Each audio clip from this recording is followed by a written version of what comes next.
Assalamu alaikum wa rahmatullahi wa barakatuh. Marhaban bikum ma'akum Abu Isam.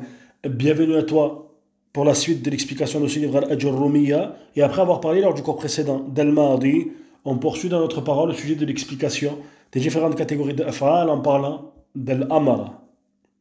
قال المؤلف رحمه الله تعالى والأمر مجزوم أبدا. L'auteur, qu'Allah lui fasse miséricorde, a dit concernant Al-Amr, qu'il est majzoumun abada. Et on va voir ce qui est voulu à travers cette parole majzoumun abada. Et on comprend bien sûr qu'il s'agit du fait qu'il est toujours dans cet état de jazm, cet état matérialisé par le soukoun, et ce qui le remplace. يكون لفعل الأمر حالة واحدة وهو البناء على ما يجزم به مضارعه وله أربع حالات.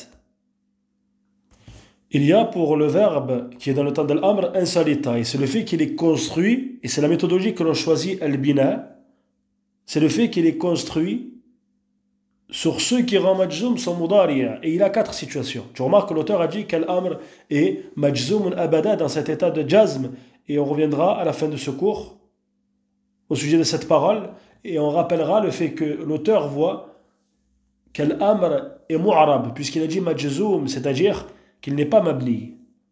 Et tu as probablement étudié dans ce qui a précédé le fait qu'al-amr est construit sur ce dont son mudari' est majzoum. Ceci est différent puisque l'on considère qu'il est mabni lorsqu'on dit qu'il est construit sur ce dont son mudari' est majzoum. Ceci est différent que le fait de dire qu'il est majzoum, puisque lorsque tu dis qu'il est majzoum, il est mu'rab. Il est dans cet état de jazm. Et ceci ne change rien quant à la manière de prononcer al-amr. Et encore une fois, on reviendra sur ce point-là à la fin de ce cours. Donc il y a donc 4 situations pour fi'l al-amr. أولا البناء على السكون إذا كان صحيح الآخر ولم يتصل بآخره شيء أو اتصلت به نون النسوة نحو قوله تعالى واذكر ربك وقوله تعالى واذكرن ما يتلى. La première situation, c'est le fait de dire qu'il est construit sur as-sukun, et ce, lorsqu'il est sahih al-akhir et qu'il ne termine pas par une lettre malade, et lorsque n'est rien attaché à lui, et on va détailler ce qui est voulu par le fait que rien n'est attaché à lui en parlant des différents états qui suivent, ou alors lorsqu'il est attaché à lui, nun niswa.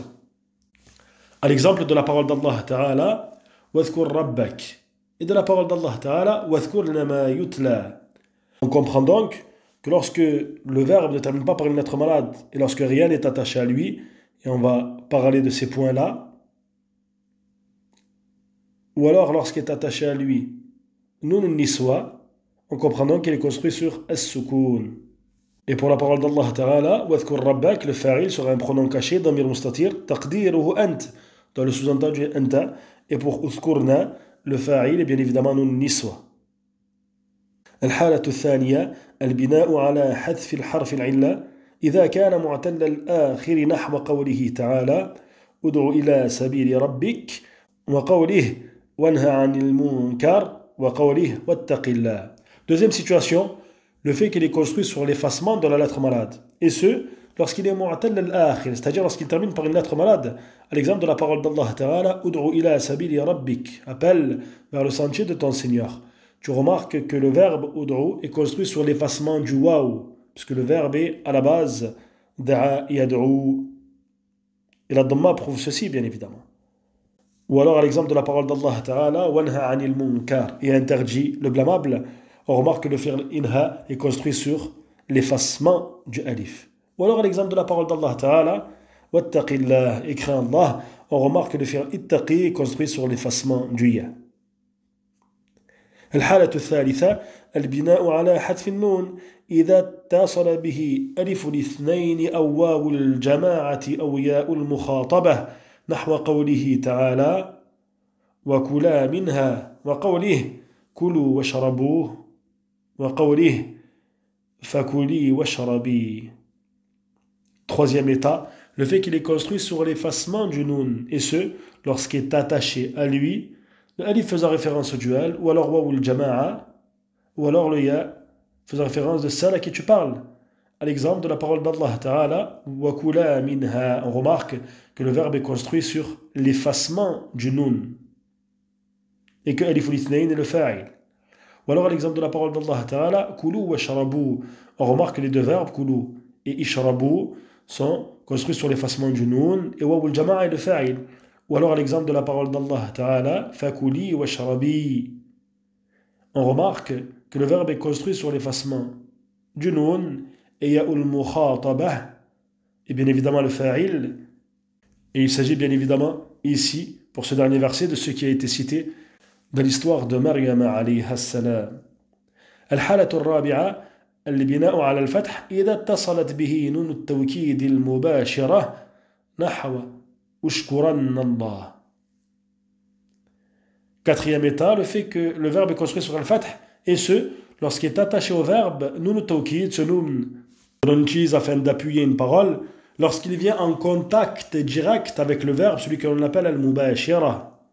À l'exemple de ta parole, ushkuran Allah, sois reconnaissant envers Allah. On remarque que le fi'l ushkuran est construit sur al-fath, sur le ra, et on remarque qu'il est attaché au verbe nun tawkid, et qu'il est directement en contact avec le verbe. On termine ce cours par quelques profits et bénéfices. Fawaid. إذا كان الفعل للدعاء نحو قوله تعالى واغفر لنا يقال عند الإعراب فعل دعاء تأدبا. Premier profit et bénéfice que nous citons, lorsque le verbe est utilisé pour l'invocation ad-du'a, l'invocation d'Allah Ta'ala. L'exemple de la parole d'Allah Ta'ala, waghfir lana, et pardonne-nous. On dira lors de l'analyse grammaticale que le verbe est un verbe utilisé pour l'invocation, fi'l du'a, un titre de bon comportement envers Allah Ta'ala. On ne dira pas bien évidemment fi'l amr lors de l'analyse grammaticale, mais on dira plutôt fi'l du'a. Le deuxième profit et bénéfice que nous citons, lam yaqa' fi al-Qur'an tawkid fi'l al-amr bin nun. Il n'y a pas dans le Coran un verbe qui est dans la forme de l'amr dont est attaché à lui le nun qui sert à appuyer une parole, nun tawkid. Tu peux trouver bien évidemment nun tawkid dans le Coran pour al-mudari'a par exemple.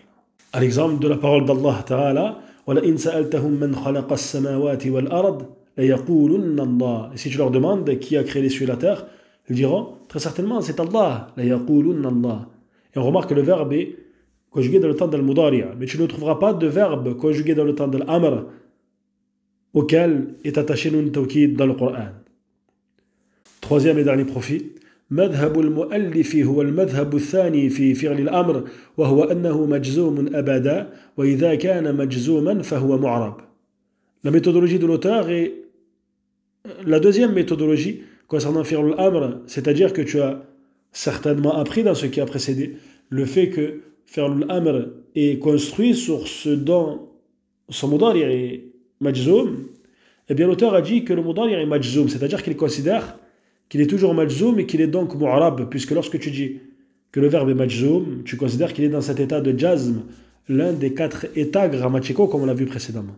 Donc il s'agit d'une autre méthodologie, et comme on l'a dit précédemment, ceci ne change rien quant à la prononciation du verbe, mais ceci changera lors de l'analyse grammaticale, puisque lorsque tu dis qu'il est mabni'un ala as-sukun, tu considères qu'il est mabni, et lorsque tu dis qu'il est majzoum, tu considères qu'il est mu'rab, et tu sais que Al-i'rab fait face à al-bina dans la langue arabe. J'espère que ce cours t'a été profitable et je te dis à très vite pour la suite du programme, incha'Allah ta'ala.